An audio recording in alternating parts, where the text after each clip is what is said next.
The funeral parlor smelled of lilies and old grief, a combination that had haunted me since childhood visits to pay respects to distant relatives I barely knew.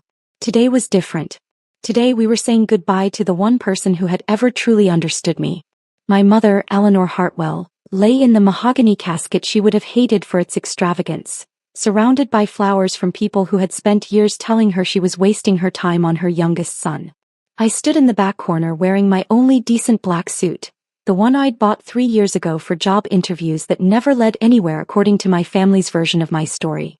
My Uncle Richard held court near the front, his perfectly tailored Armani suit and gold watch catching the light as he gestured dramatically to the gathered relatives. His wife Patricia stood beside him, dripping in diamonds that probably cost more than most people's cars. "Such a tragedy," Patricia was saying to anyone within earshot. "Eleanor worked so hard to build the family business and now..." She glanced meaningfully in my direction. "Well, let's hope the estate goes to someone who can handle the responsibility." My cousin Bradley nodded sagely from his position near the guest book. At 35 he'd never worked a day in his life, living off the trust fund his grandfather had set up. But in the family's eyes he was the success story. The one with the right connections, the right wife, the right address in the gated community. "David's here," I heard someone whisper. That was me. David Hartwell, the family disappointment. The college dropout who worked at Murphy's gas station on Highway 9. The one who'd chosen to move into a studio apartment above the mechanic's shop instead of pursuing a real career in finance like Uncle Richard had planned for me. If only they knew. I checked my phone discreetly. A text from Marcus, my attorney. "Documentation ready. Estate transfer complete.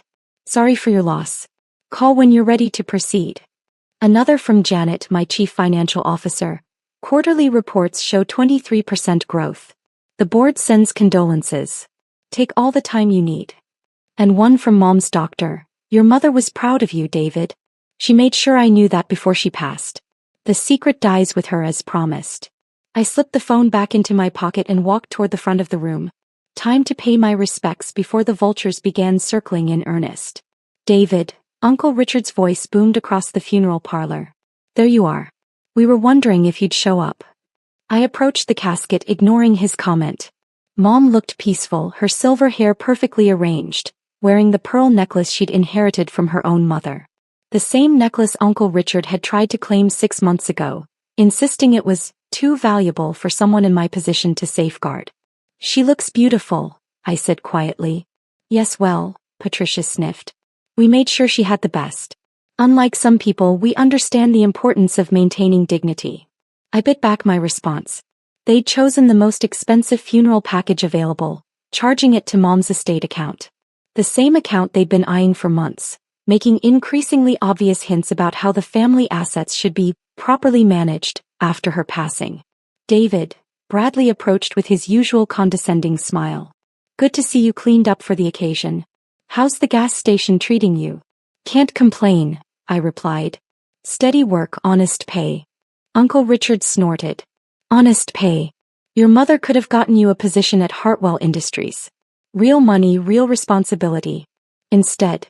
He gestured vaguely at my suit. Hartwell Industries. The family construction company that had been circling the drain for 3 years. I'd been watching their quarterly reports with interest, particularly their debt-to-equity ratio and the series of failed projects that had left them leveraged beyond recovery. Uncle Richard had been borrowing against everything, including the family estate, to keep the business afloat. "Some people are built for greatness," Patricia added sweetly. "Others are more suited to service positions." The funeral service proceeded with the usual rituals. A pastor who'd never met my mother read from prepared notes about her dedication to family and business acumen. Uncle Richard gave a eulogy that focused more on his own achievements than Mom's life. Bradley's wife sobbed dramatically, though she'd spoken to my mother maybe 5 times in the past decade. I said nothing. Just sat in the back row, remembering the woman who'd spent her last 3 years secretly working with me to build something extraordinary while everyone else dismissed me as the family failure. After the service, as people lingered over coffee and dry sandwiches, Uncle Richard called for attention.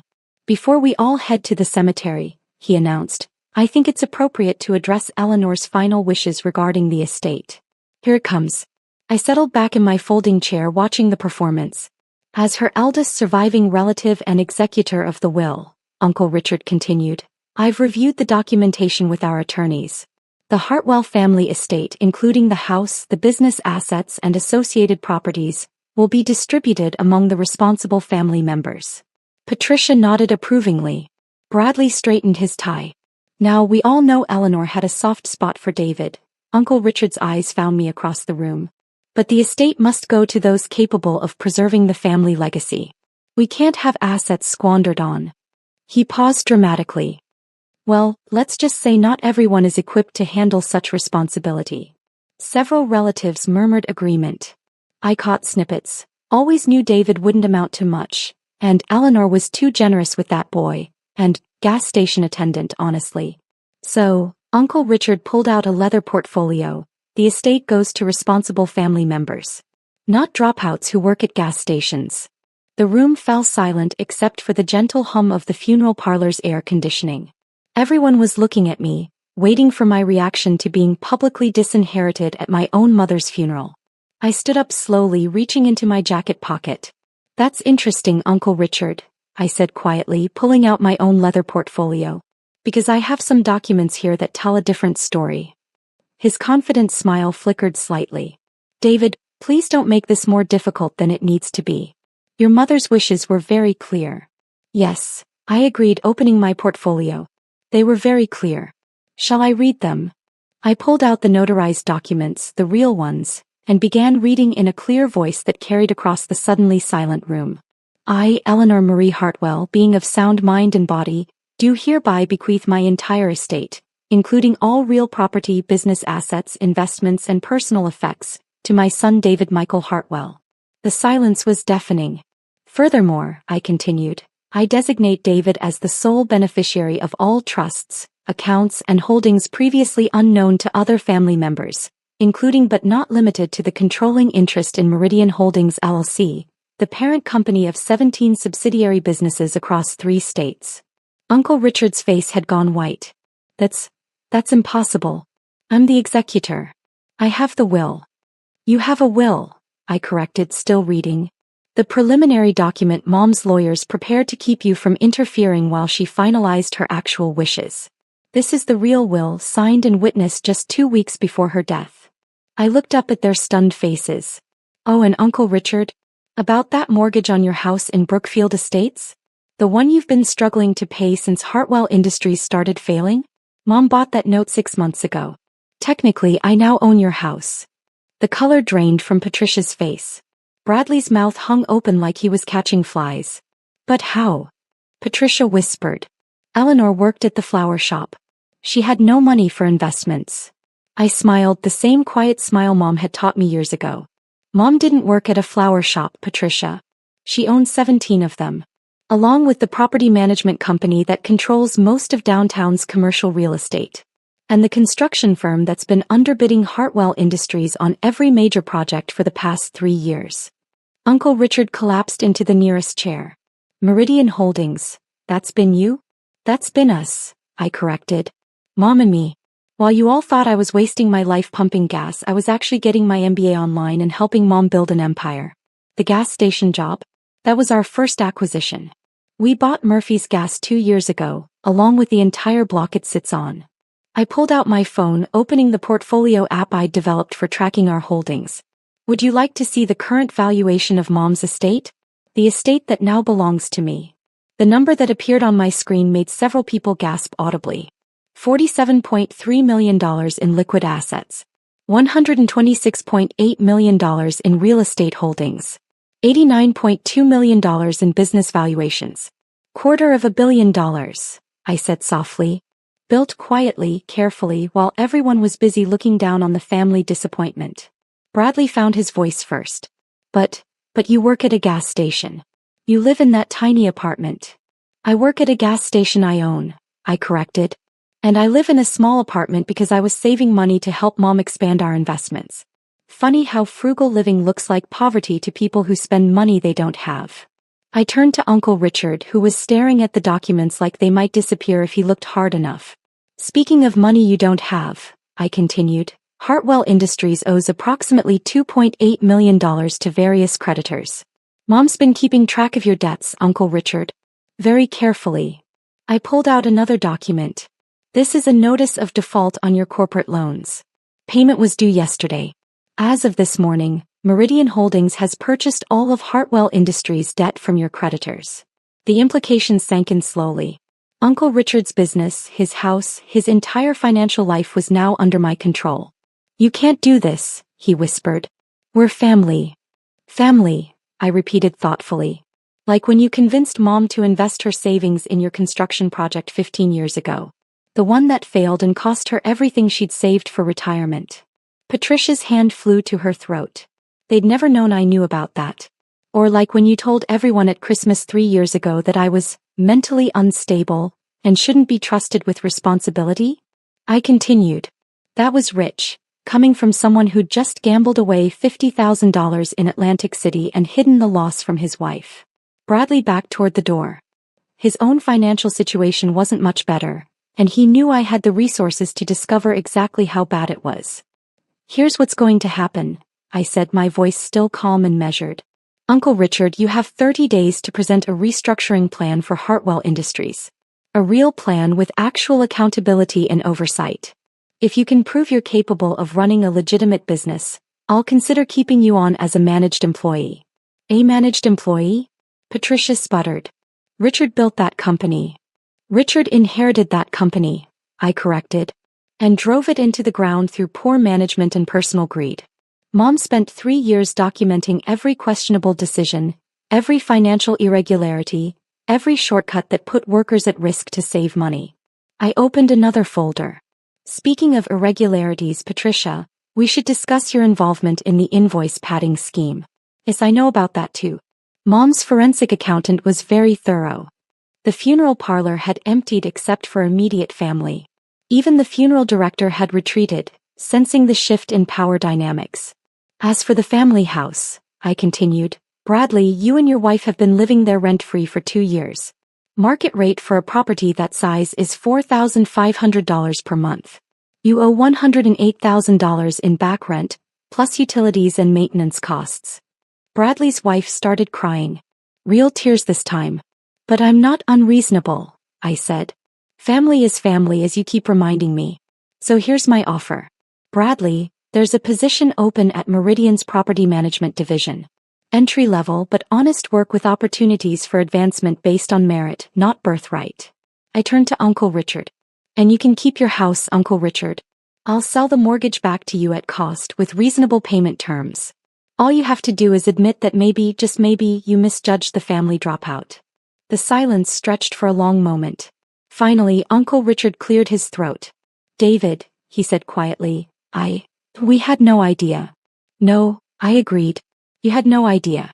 You were too busy looking down on me to notice what I was actually accomplishing. Too convinced of your own superiority to see that maybe the gas station attendant understood business better than the man who inherited a profitable company and ran it into debt. I gathered my documents, slipping them back into my portfolio. Mom's funeral is in an hour, I said. I suggest we all take some time to think about how we want to remember her. As the woman who quietly built an empire while her family dismissed her son, or as the mother who taught that same son everything he needed to know about real success. I headed toward the door, then paused. Oh, and Uncle Richard, that Rolex you're wearing? The one you bought with company funds last month? Consider it a gift. You'll need to start liquidating personal assets soon anyway. As I walked out into the afternoon sunlight, I pulled out my phone. 3 missed calls from potential business partners who'd read about Mom's passing in the business journal. Word traveled fast in investment circles when a major portfolio changed hands. I called Marcus first. David, he answered immediately. How did it go? About as expected, I said, climbing into my practical Toyota Camry. They took it about as well as you'd imagine. And the family business? They'll come around.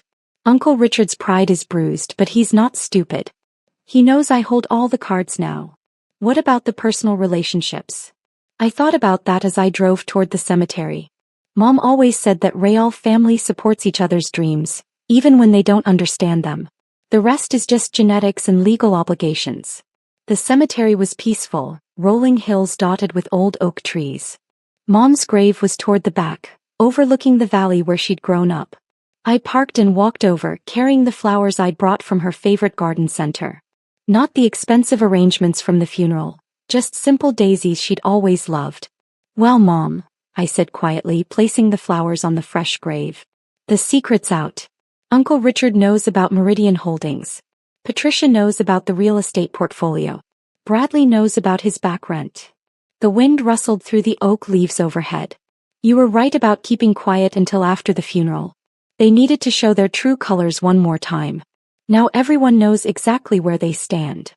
I sat on the small bench nearby, looking out over the valley. I wish you could have seen Uncle Richard's face when I mentioned his mortgage. Patricia almost fainted when I brought up the invoice padding. And Bradley, poor Bradley, looked like he was going to be sick. A car pulled up behind mine. Uncle Richard's Lincoln Continental. He got out slowly, looking older than he had an hour ago, and walked over to where I sat. "David," he said quietly. "Hey, I gestured to the other end of the bench. He sat down heavily, staring at Mom's grave.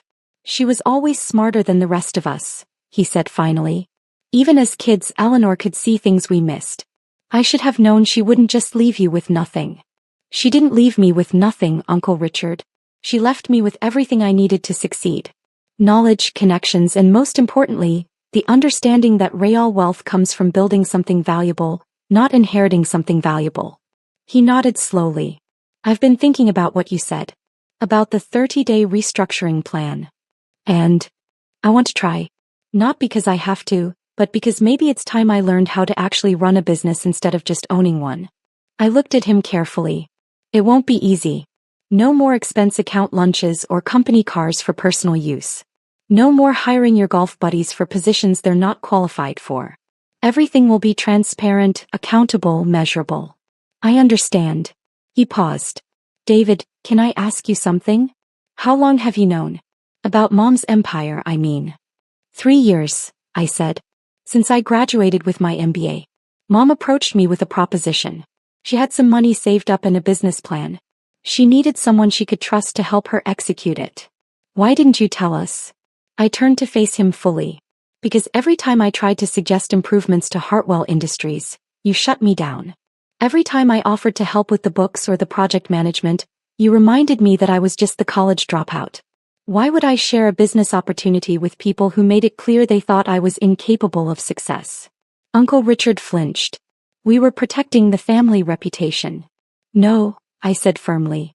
"You were protecting your own egos. There's a difference." We sat in silence for a while, watching the sunset paint the valley in shades of gold and crimson. Finally, Uncle Richard spoke again. "What happens now?" "Now," I said, standing up, "we honor Mom's memory by building something she'd be proud of. A family business that actually serves the family, not just the people who inherited positions they didn't earn." I started walking back toward my car, then turned back. "Uncle Richard, the restructuring plan isn't just about Hartwell Industries. It's about us. All of us. Mom didn't just leave me money. She left me the responsibility to take care of the family, even the parts of the family that didn't think I was worth taking care of. And you're willing to do that? After everything we put you through?" I smiled, the same quiet smile Mom had taught me. "That's what real family does, Uncle Richard. We take care of each other, especially when we don't deserve it." As I drove away from the cemetery, my phone buzzed with a text from Bradley. "David, about that property management position. Could we talk tomorrow?" Then one from Patricia. "I need to come clean about some things. When would be a good time?" And finally one from Uncle Richard. "Thank you for giving us a chance to do better. Eleanor would be proud." I pulled over and typed back. She already was proud. That's why she trusted me with everything. Now let's make sure we deserve that trust. The funeral had ended. The inheritance was settled. But the real work of rebuilding our family was just beginning. Mom had always said that the best revenge isn't destroying your enemies, it's turning them into allies. As I drove toward my small apartment above the gas station I owned, I realized she'd given me something more valuable than money. She'd given me the opportunity to prove that success isn't about where you start or what people expect from you. It's about what you build when no one thinks you're capable of building anything at all. And tomorrow we'd start building something new together. Something that would make Eleanor Hartwell's legacy proud. 6 months later, I stood in the conference room of the newly renovated Hartwell Industries headquarters, looking out at the team that had assembled for our quarterly review. Uncle Richard sat at the table, his sleeves rolled up, reviewing construction schedules with the dedication of someone who'd finally learned the difference between owning a business and running one. Bradley had proven surprisingly capable in property management, bringing the same attention to detail he'd once devoted to avoiding responsibility to his new role as facility coordinator. Patricia worked part-time in our accounting department, having finally found a legal outlet for her talent with numbers. Quarterly profits are up 34%, Janet reported. The new safety protocols have eliminated workplace accidents, and customer satisfaction ratings are the highest they've been in 5 years. Uncle Richard looked up from his schedules. David, I have to admit, I never thought I'd see these numbers again. Your mother's operational improvements have saved the company. Our operational improvements, I corrected. This isn't about what Mom and I built in secret. This is about what we're all building together now. As the meeting wrapped up, I walked back to my office. Not the small space behind the gas station where I'd started, but the corner office that had once belonged to Uncle Richard. He'd insisted on the move, saying that the person who'd actually saved the company deserved the office with the best view. On my desk sat a framed photo from Mom's last birthday, 6 months before she passed. We were standing in front of the gas station, both wearing Murphy's uniform shirts, grinning at some joke she'd just told. To anyone else, it probably looked like a proud mother posing with her working-class son. But I knew the truth. It was a picture of 2 business partners celebrating the purchase of their 17th property, taken on the day we'd officially become millionaires.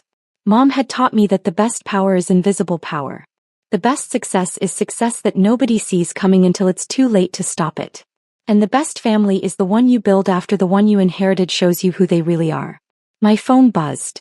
A text from Bradley. David, got 3 new lease applications for the downtown properties. All good candidates. Thanks for believing in me. Then one from Uncle Richard. Board meeting went great. The Johnson contract is signed. Couldn't have done it without your guidance. And finally one from Patricia. Quarterly taxes filed. Everything's clean and transparent just like you wanted. Eleanor would be proud of all of us. I looked out the window at the city where my mother had quietly built an empire while everyone dismissed her son as a failure. The same city where that son had learned that the best revenge isn't proving people wrong. It's proving yourself right in ways that lift everyone up. The gas station was still running, now managed by a young entrepreneur I'd hired and mentored.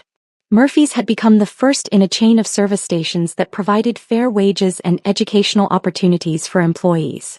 Mom's flower shops were thriving under new management, each one a small community hub that brought beauty and employment to neighborhoods that needed both. And Hartwell Industries was building again. Not just profitable construction projects but affordable housing, community centers, and infrastructure that actually served the people who lived here. I picked up the photo of Mom and me, remembering what she told me that day. David, she'd said, real success isn't about what you take from people who underestimated you. It's about what you give to people who believed in you even when you couldn't believe in yourself. The family that had gathered at her funeral to divide up her estate had become the family that gathered every Sunday for dinner, sharing stories and planning the future we were building together. And sometimes, late at night when I was reviewing quarterly reports or planning new acquisitions, I could hear Mom's voice reminding me that the best inheritance isn't money.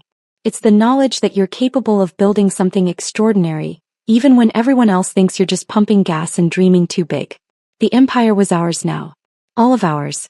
And we were just getting started.